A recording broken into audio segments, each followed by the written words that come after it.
উনি রাতের বেলা এসে এবং নাম্বারটা যোগাযোগ করছে, ঠিকানাও বলেছে। আর অবশ্যই দিদিভাই আজকে সকালে এসেছে দাদাকে নিয়ে দেখা করতে আমার সাথে, এখানে আমি এসেছি বলে দেখা করতে এসে তো অবশ্যই। তো অনেক ধন্যবাদ জানাই। আর উনি একটু ফেসবুকে ভিডিও বানায়, কি নিয়ে ভিডিও বানায়? এমনি, হ্যাঁ, কিছু রান্না করে একটু ফেমাস হতে চাও, ইনকাম করতে চাও? অবশ্যই। টাকা ইনকাম না, একটা শখ আমার। এটা শখ নয়, সবাই বলে হচ্ছে এটা শখ, কিন্তু শখ আমার হাজবেন্ডের একটু পছন্দ নয়, সত্যি বলছি। সে দেখো আমি এতক্ষণ তো ভিডিও করছি, এখন বর্তমান সময় হচ্ছে এখন কি মানে বরেরা ভয় পায় কি জানেন তো, যে মানে বিভিন্ন জায়গায় দেখতে পাচ্ছে বউয়েরা পালিয়ে যাচ্ছে ভিডিও করতে গিয়ে, তো সেই জন্যই ভয় পায়। তো যাই হোক, বৌদি ভাই ভিডিও করে, তোমরা একটু বৌদি ভাই চ্যানেলটা দেখবে। নামটা কি আছে? রাজেশ ঝর্ণা শর্মা।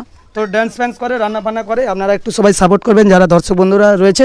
বৌদি খুব দেখতে সুন্দর, একটু লাইক টাইক বেশি পড়লে, ভিউ পড়লে আর মনটা ভালো লাগে নাকি? অবশ্যই। ফেমাস হতে চাই, খুব কষ্ট করছে মহিলা। তো দেখতে পাচ্ছেন ভোরের বেলায় খুব সুন্দরভাবে সেজে এসেছে, এত ভোরের বেলা দেখে খুব ভালো লাগছে। কাকে ভালো লাগছে তো? হ্যাঁ হ্যাঁ, খুব ভালো লাগছে। হ্যাঁ, খুব ভালো লাগছে। তো চলো দাদা, তো সবাই সাথে এক পরিবারের সাথে দেখা হলো, একটা পরিবারের মতন লাগলো, খুব ভালো লাগছে ওনাদের সাথে। আর দিদিভাই এই ভিডিওটা আমি ছাড়তে পারি তো? কেন ভিডিও ছাড়া হয়ে গেলে ডিলিট করতে না, বললে চলে যাবে? অবশ্যই অবশ্যই, কোনো সমস্যা নেই আমার। কেন আমরা মেয়ে নিয়ে এইসব এরকম ধরনের ভিডিও বানাইনি। তো কথা বলবো, বৌদি ভাই ভিডিওতে এসেছো, ভিডিওটা আমার একটু লাইক দিবেন এবং যদি দেখে থাকো শেয়ার করবে, তাইলে মানুষ আরও তোমাকে চিনতে পারবে, আরও তোমাকে মানুষ ভালোবাসা দেবে। তাই একে অপর ফটোতে লাইক শেয়ার কমেন্ট করতে হয় মাঝে মাঝে, বুঝতে পেরেছো বৌদি ভাই? সবাই ভালো থাকুন, সুস্থ থাকুন, আবার পৃথিবী গোল কোনোদিন না কোনোদিন আপনাদের সাথে দেখা হবে। ধন্যবাদ।